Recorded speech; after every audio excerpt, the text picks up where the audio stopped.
Bonjour, c'est Farid Vahid, politologue iranien. J'ai contribué au livre qui rend hommage au combat des Iraniennes et des Iraniens pour la liberté.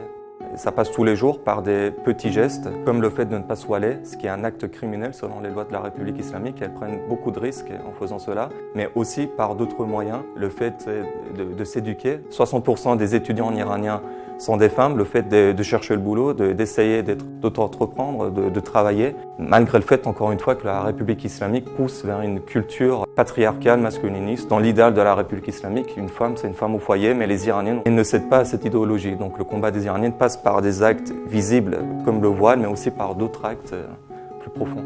Nous avons une jeunesse qui est persuadée que la liberté de la société passe par la liberté des femmes. Et donc, il n'y a pas un respect des droits de l'homme sans un respect des droits des femmes.